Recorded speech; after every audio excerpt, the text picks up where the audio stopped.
que aliás é muito curioso, porque as pessoas ficavam corrigindo o is, botavam R. Mas are my business, mas a Carmen cantava, porque eu acho que a correlação, acho que o is está errado, né? Fundamentalmente está errado, não está? Sim. Devia ser are.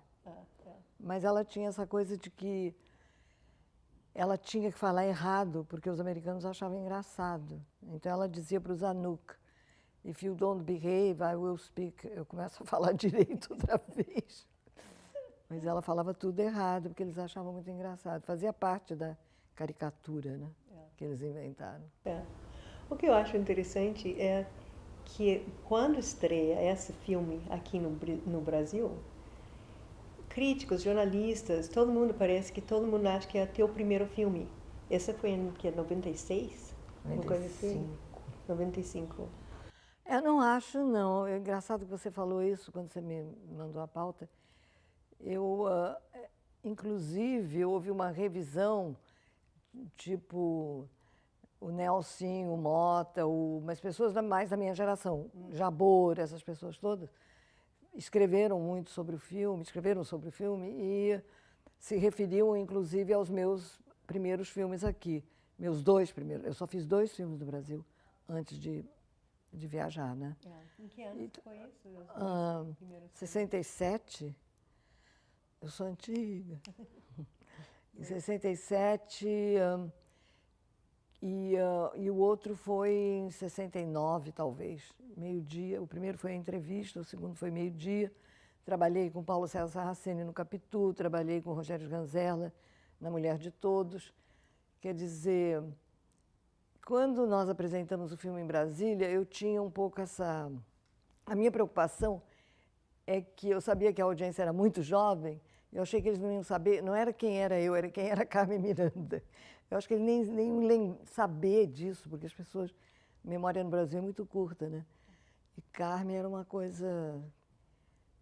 Carmen é um personagem, um ícone, né? Mas ao mesmo tempo estranho, como havia uma rejeição a ela no Brasil. Quando ela voltou, americanizada. Né? É, americanizada. E eu tinha essa ideia que eu ia trazê-la de volta para casa, com o filme, né? Mas, enfim, não sei, eu acho que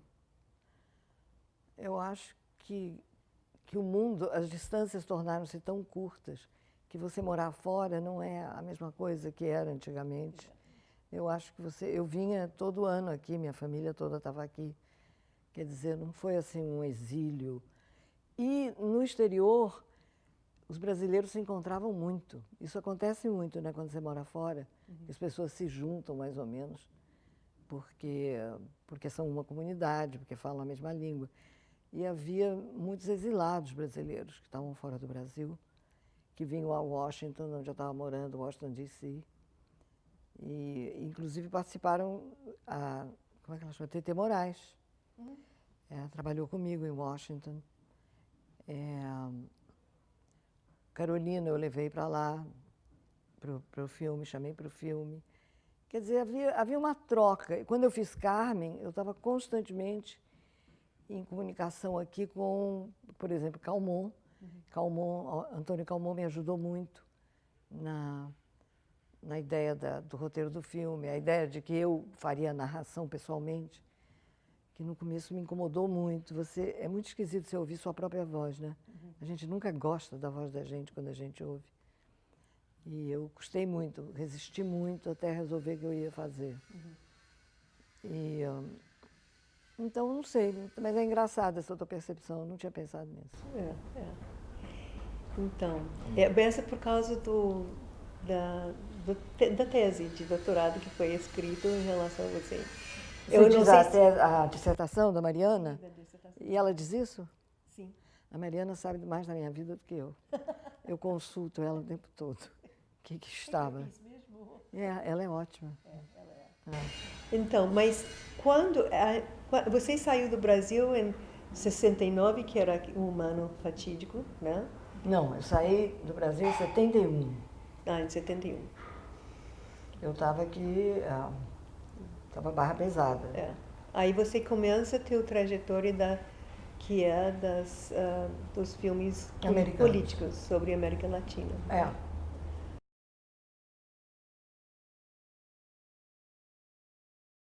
Porque Não, o primeiro filme que eu fiz nos Estados Unidos foi The Merging Woman, Aham, que foi sobre o movimento feminista. sim. Você estava nos Estados Unidos justamente quando estava na euforia realmente Do feminismo. Tinha duas coisas, era o feminismo e o fim da Guerra do Vietnã. May Day, Let's Bring the War Home. Washington foi invadida por tanques e helicópteros. Foi uma guerra em Washington. E eu vivi aquilo, inclusive com um grupo de cinema. Nós filmamos muitas demonstrações. E a questão do feminismo, eu acho que o livro da Betty Friedan, não sei de que ano é, 1967 ou 8, mas ele mexeu muito com as pessoas. Ele foi um livro que eu acho que foi um estopim, assim, também, né? Porque era uma pesquisa, ela era uma socióloga.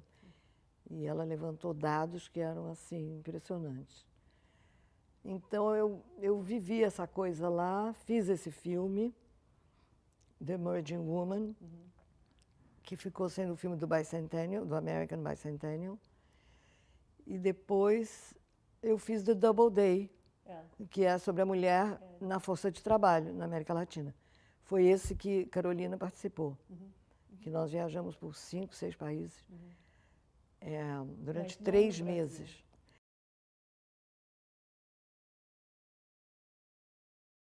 Nós viemos ao Brasil e o nosso equipamento foi pego, essas coisas do Brasil, burocracia. Eu estou tentando me lembrar o que aconteceu, se foi um negativo que não podia entrar.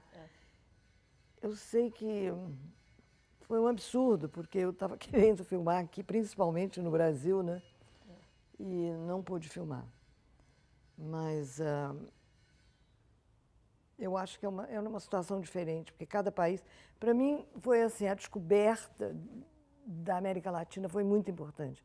Porque eu acho que o Brasil, como todos os países muito grandes, são muito virados para si mesmo, entendeu?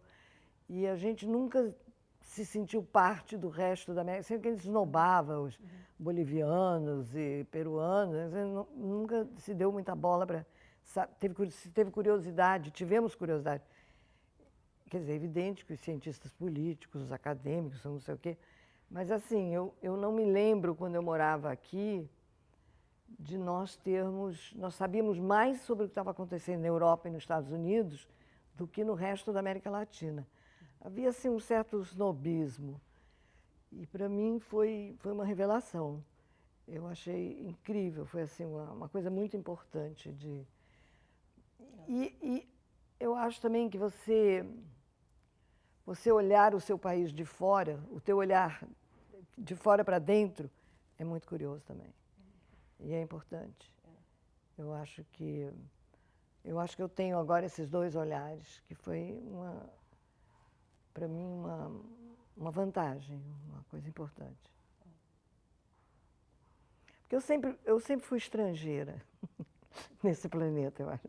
O meu pai era norueguês, eu casei com um americano 2 vezes. Quando eu fiz Minha Vida de Menina, o diário de Helena Morley, Helena, o que me atraiu muito no diário também era isso, que o pai dela também era um estrangeiro, e ela tinha essa possibilidade de ter 2 olhares. Ela tinha o olhar dele, crítico, que era agnóstico, e tinha essa mãe mineira, super religiosa. Então, ela tinha as 2 coisas, né? Ela tinha uma possibilidade de fazer um julgamento maior, entendeu? Mais abrangente da sociedade em volta dela.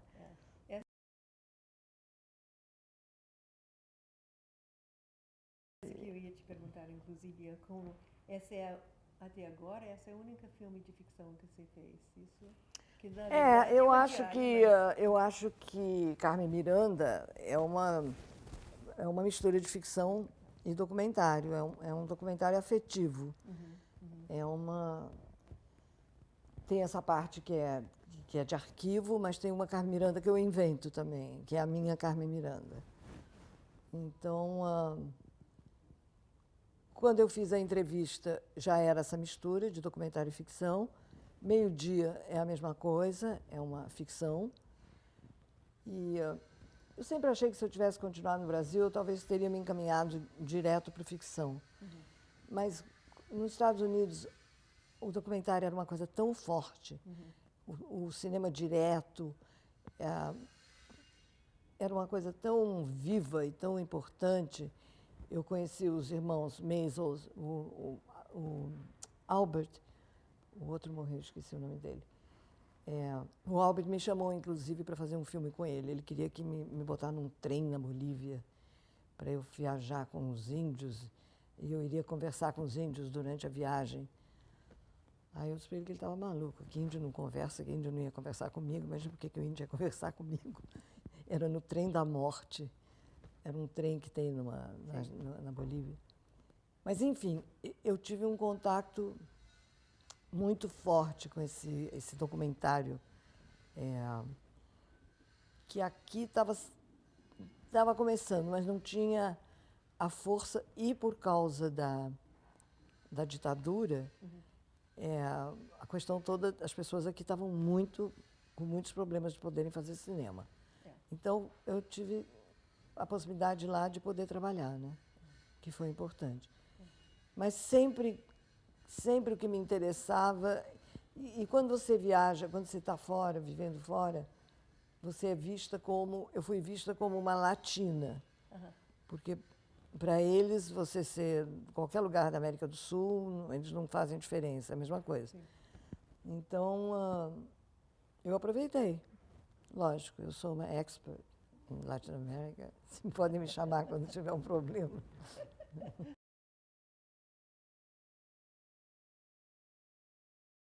Porque depois dessa parte, você fez esses dois filmes sobre feminismo, sobre dupla jornada da mulher, e depois você faz uma série de entrevistas que são realmente bem políticas na América Latina, de determinados políticos. Não entendi. Como é? Não. Filmes? Filmes, Fiz um filme sobre a Nicarágua. Sim. Fiz um filme sobre o Chile. 10 anos do aniversário de Pinochet, nós fomos para lá. Nicarágua foi sobre a Revolução Sandinista. Sim. E The Brazilian Connection, que é sobre o Brasil, que é sobre as eleições, as diretas, e que é um filme que nós fizemos. Warren Hogue, que era o chief editor do New York Times, foi o host do filme. E foi um mergulho naquele Brasil, naquela época, e conta toda a história do milagre econômico e da ditadura, né? Então, depois eu fiz um filme, Retrato de um Terrorista, com o Gabeira, que é sobre o sequestro do embaixador do Charles Elbrick. Então eu acho que foi engraçado que Mariana separou esses ciclos, essas fases da minha vida, que eu mesmo nunca tinha me dado conta, mas ela como que mapeou para mim. E foi muito interessante. Eu achei isso interessante, essa divisão assim. De eu poder, não sei se é verdade, mas se não é, parece. Se non è vero, è bene trovato.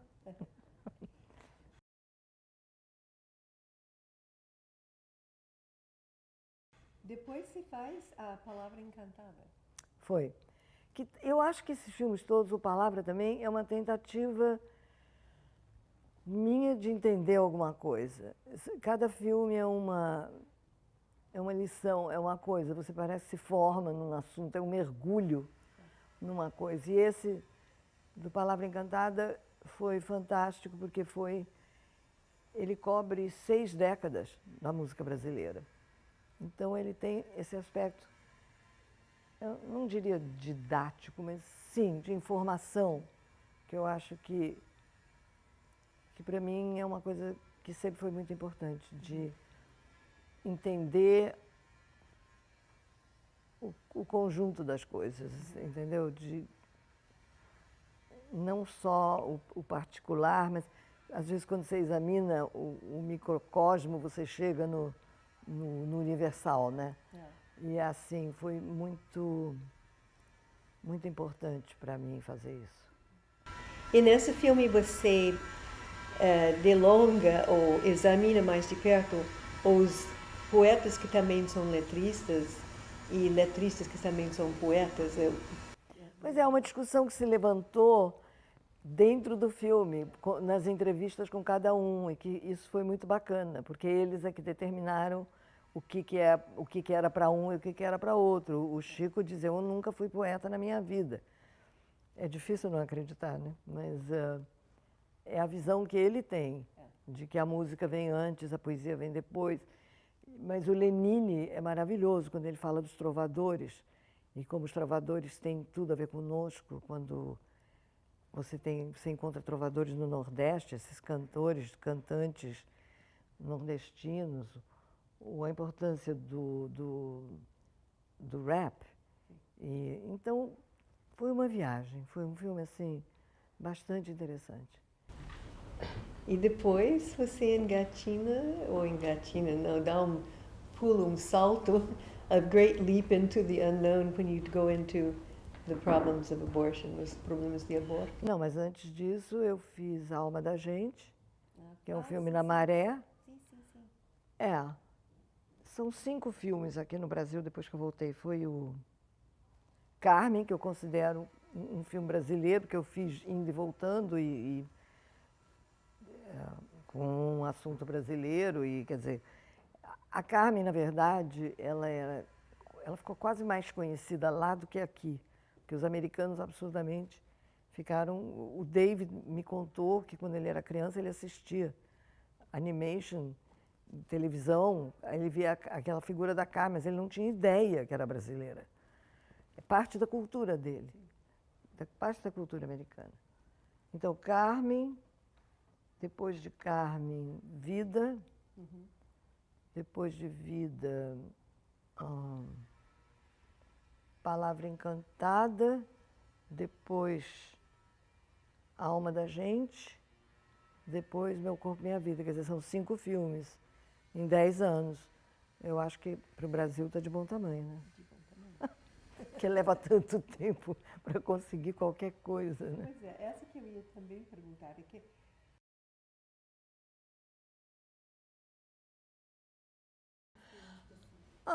Bom, tem a questão da necessidade, né? Se eu estou precisando de trabalho, você também não pode se dar o luxo, não quero fazer. Tem essa questão. Mas, geralmente, quando alguém vem a você, já vem sabendo qual é a sua área, ou quem é você, ou o que você já fez. Então, mas por que você está fazendo essa pergunta? Porque isso para mim é raríssimo, ninguém nunca veio para mim e veio me pedir para fazer um filme. Eu que tive que cavar aqui para as pessoas dizendo que eu queria fazer um filme. Agora, essa série que eu estou te dizendo que me chamaram para fazer, é a primeira vez. Nos Estados Unidos, porque eu era latina, então havia uns assuntos que vinham me procurar também. Entendeu? A crise na Nicarágua, a crise política. Mas mesmo a questão da Nicarágua, eu é que fui à PBS e disse, eu queria fazer esse filme, porque era um assunto que estava na mídia direto, né, o envolvimento, a história do Somoza, a história dos americanos na Nicarágua é uma coisa impressionante, né? A formação da guarda do Somoza e tal. E o filme do Chile, Por la razón o la fuerza, também. Eu e David fomos à PBS e dissemos que, entendeu? Então havia uma brecha, porque eu tinha qualidades ou tinha referências que mostrava que eu podia entender do assunto, que eu poderia fazer aquilo, entendeu? E falava espanhol e falava português. Em inglês, então eu estava eu podia fazer o projeto. Na verdade, eu acho que ela estava te perguntando.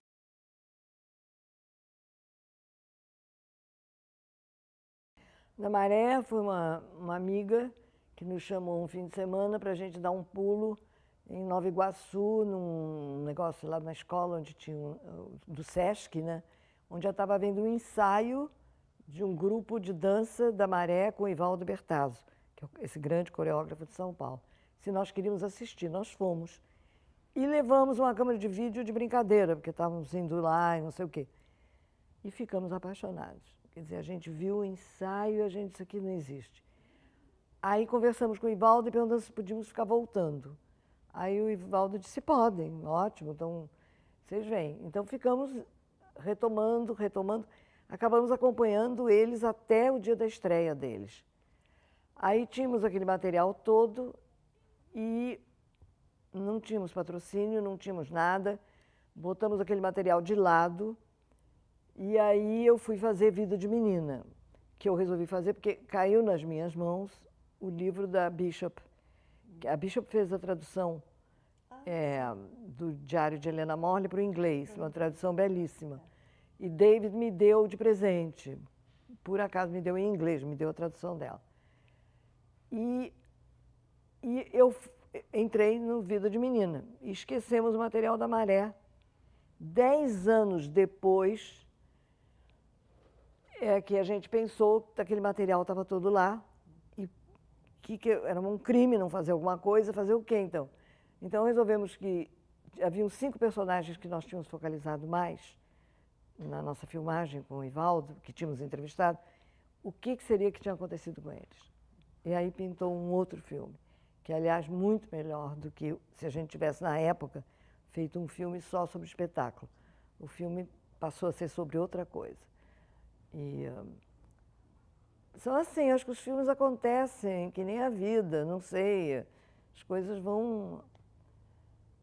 Ou então, tem caso de pessoas que não, que são pessoas contratadas sempre. Eu só fui contratada uma vez na minha vida, contratada mesmo assim, quer dizer,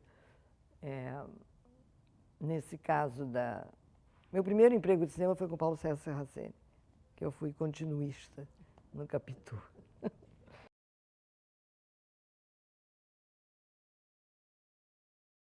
A Alma da Gente, sobre, acho que basicamente a ausência do Estado, quer dizer, o que aconteceu com a vida dessas pessoas talentosíssimas, maravilhosas. Alguns sobreviveram, uma menina virou advogada, um rapaz, o Cadu, virou cineasta, tanto que Cacá, quando fez aquele filme do... Como é que chamava? 5 Vezes Favela, Cadu dirigiu um deles. Um menino foi morto pelo tráfico, o Buiú. As meninas todas engravidaram. Quer dizer, assim, com 14, 15 anos, né? Impressionante. Então, teve uma história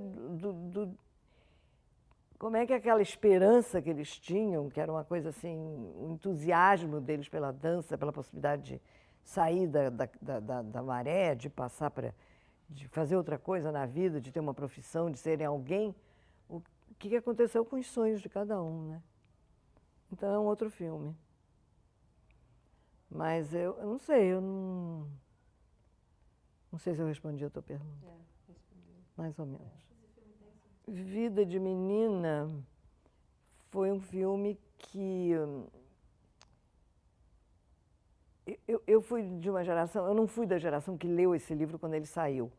Ela chamava-se Alice Brant e ela teve um pseudônimo de Helena Morley, que é o pseudônimo dela. E é uma menina, ela escreveu esse diário dos 13 aos 15 anos, o que é absolutamente extraordinário. Que é uma coisa quase que inexplicável como é que uma menina conseguiu escrever aquilo, porque é um estilo consistente da forma como ela conta. E quando eu li aquilo, eu fiquei apaixonada, porque era uma menina transgressora que julgava tudo, a sociedade inteira em volta dela. E você vê, de certa forma também, um microcosmo do Brasil. Tinha tudo ali, tudo que você pode imaginar. E nós começamos... Eu estou tentando me lembrar do patrocínio, de onde é que veio, David. E eu tinha feito, quando nós estávamos ainda em Nova York, e que David me deu esse livro e que eu li, eu fiquei pensando, primeiro num formato de documentário, e vi que ia se perder muita coisa. E aí eu pensei no ficção. E aí fui para o Actor Studio e fiz um curso, fiquei lá 3 meses. Era o Arthur Penn, que fazia os ensaios com atores. O que é interessante no Actor Studio é que ele é aberto a atores que vão lá se exercitar quando estão entre projetos, para não perderem o treino, para ficarem... E tem diretores que dirigem eles para esses ensaios. Então foi muito, muito bom para mim. Assim, me revelou uma série de coisas sobre direção de atores, etc. e tal. Então, a gente veio ao Brasil e começou esse projeto todo de conseguir patrocínio, de poder entrar e tal. E no final, eu acho que é um filme que deu certo, que tem uma...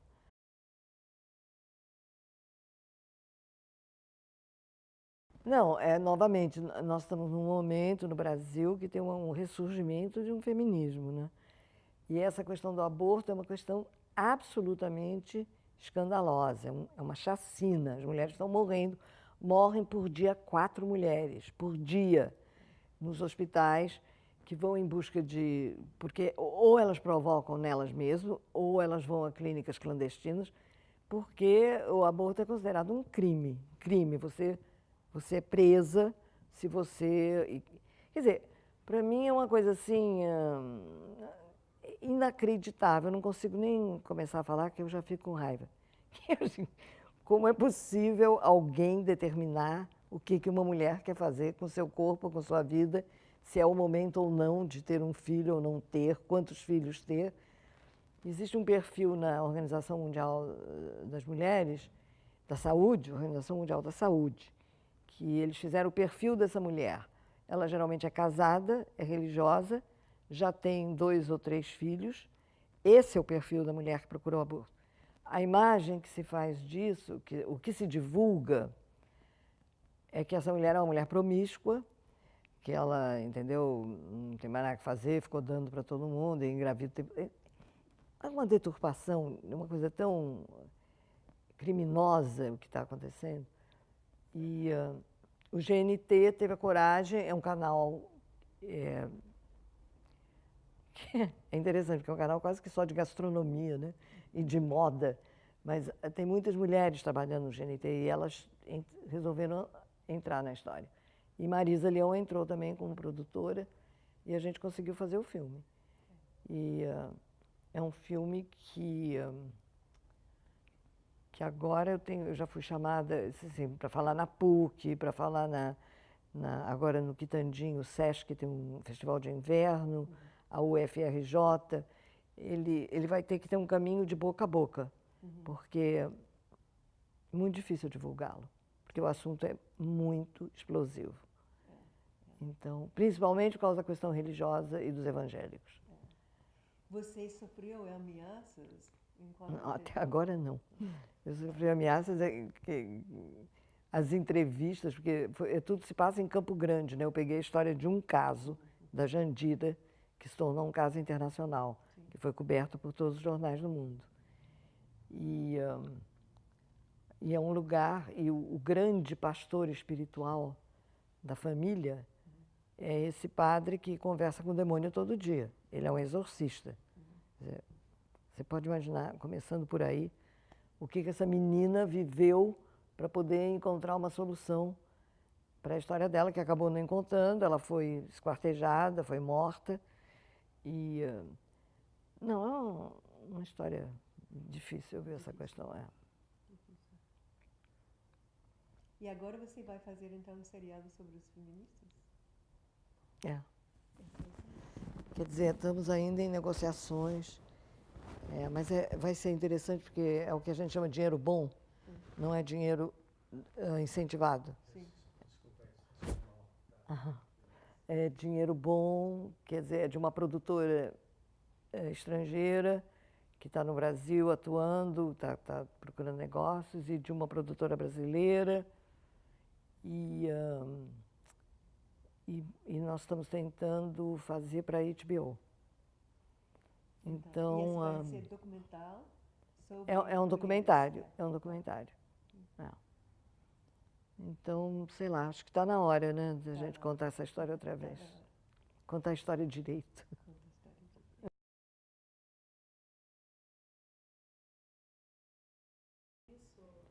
Ah, não, certamente. Eu acho que está acontecendo alguma coisa. Essa série que eu fui chamada para fazer, mas que a gente está ainda trabalhando para ver se vai acontecer, né? Eu acho que é por causa disso, porque existe um mercado, existe uma demanda. E eu acho que tem. O meu medo é esse divisionismo, que tem tantos grupos que são diferentes e que discutem entre si e não se juntam, que eu me pergunto, mas eu acho que até isso talvez seja uma característica do movimento da mulher, é que ele tem tantos ângulos que você pode, né? Mas quando eu fiz o Emerging Woman nos Estados Unidos, já havia isso também. E havia a questão da mulher negra, que elas também têm as demandas delas e tudo que elas querem focalizar são demandas diferentes, porque elas vêm de uma vivência, né, bem diferente.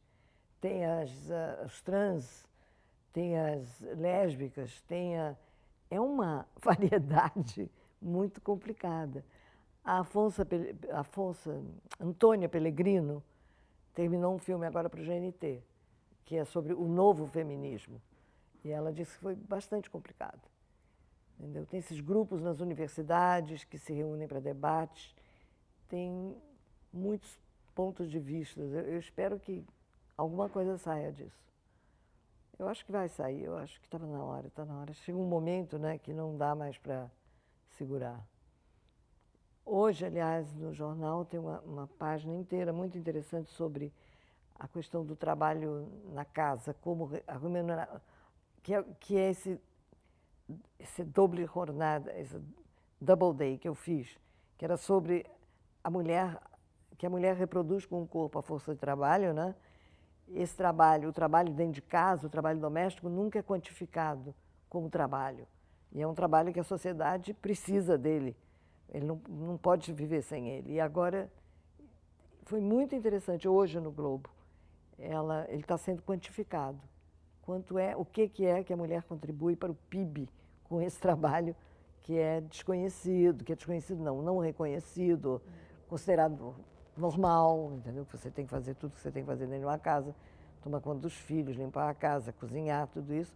É uma infraestrutura que você está dando para alguém poder ir trabalhar, entendeu? O homem, no caso. Enfim, eu acho que essas questões todas estão sendo remoídas. É.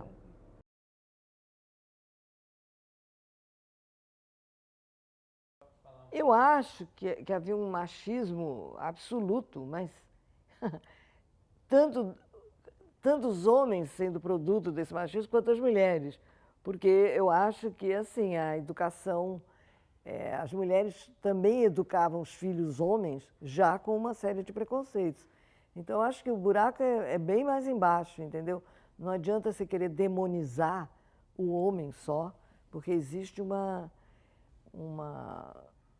socialização que já tem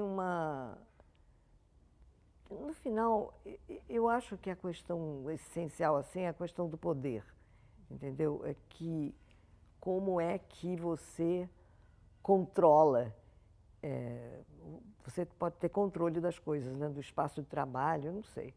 Eu acho que o Freud já dizia que ele não entendia nada, que não entendia o que a mulher queria, né? Mas eu acho que a gente tem que descobrir o que a gente quer rápido. Está demorando muito. Mas assim, não, em questão de descriminalização, discriminação não,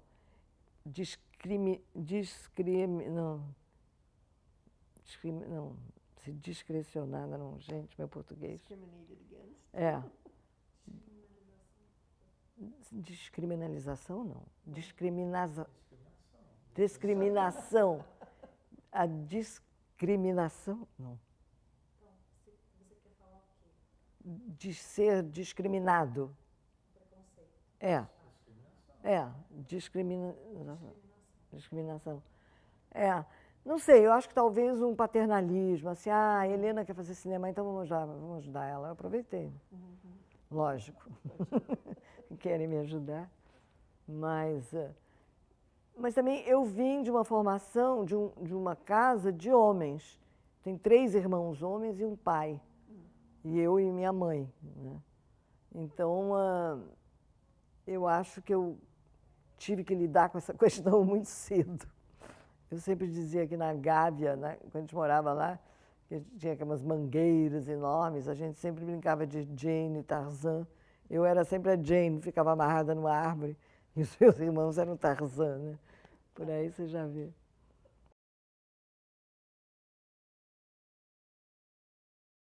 Você fala que você estava revendo os seus trabalhos e que você identificava sempre repetições ou preocupações com determinados ângulos, com determinada luz, com determinadas coisas.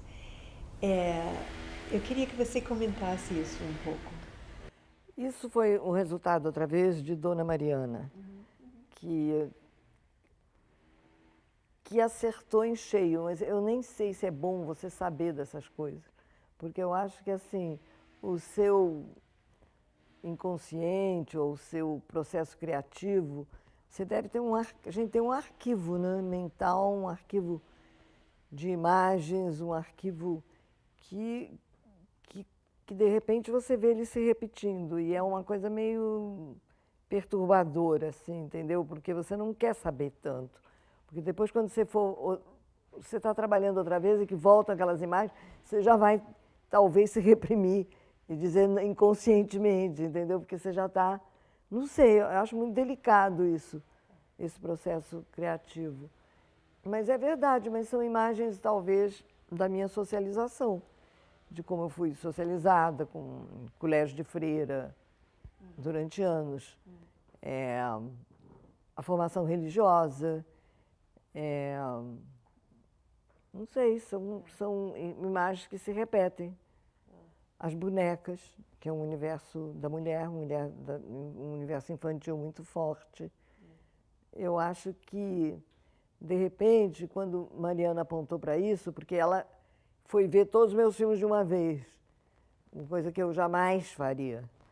Então, ela viu isso.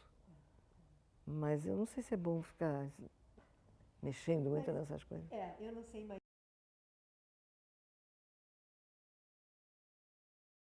eu acho que, por exemplo, em artistas plásticos você vê, por exemplo, o trabalho das bandeirinhas enfim, que de repente pegam um tema, uma temática e trabalham ele assim, quase que até realmente like a sponge, até você tirar toda a essência de que era a questão daquilo, ou daquele formato, ou daquela cor, Eu acho que é um pouco isso, né?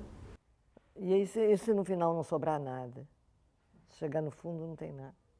É meio assustador.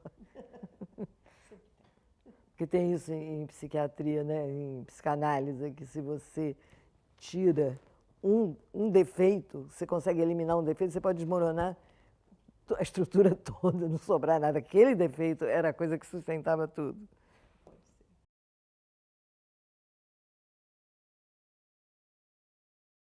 Não, ela não me impôs, porque ela é uma pesquisadora e acadêmica, ela tem esse olhar e ela estava vendo isso tudo e ela começou a ver, ela detectou isso, né? E aí ela escreveu isso, entendeu? E aí é que porque você está vivendo as coisas, né? Você não está, é como essa história agora que toda hora, cinema novo, você foi a única mulher no cinema novo. Quando eu estava vivendo, eu não sabia que eu era a única mulher no cinema novo. Eu estava... Nós nem sabíamos que éramos o cinema novo. Entendeu? Quando o termo cinema novo aparece, é depois que existiu o cinema novo. Mas esse rótulo, entendeu? O cinema novo é a vida da gente, eu não sei. Eu estava... Não, eu acho que eu fiquei meio assustada com esse projeto da Mariana, porque eu pensei, caramba, peraí, esse negócio de biografia você faz depois que a pessoa morreu, né? Agora precisa escrever o que eu... Peraí, ainda tem outros filmes para fazer. Disse, Mariana, calma, depois você vai ter que botar outros capítulos, porque eu não estou pronta, não. Então, volume 2, volume 3, volume 4. Parte, eu disse assim, de repente, eu vou escrever a tua biografia.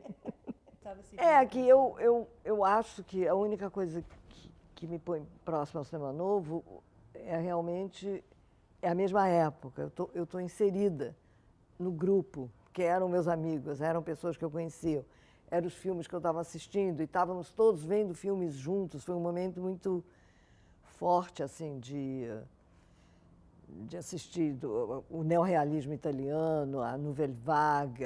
Nós estávamos nos alimentando de muitas coisas para sair do cinema americano, do formato que havia aqui, ou da pornochanchada. Nós queríamos encontrar uma linguagem, né? Quer dizer, eu acho que era o ideal do que as pessoas, o grupo de cinema novo queria fazer.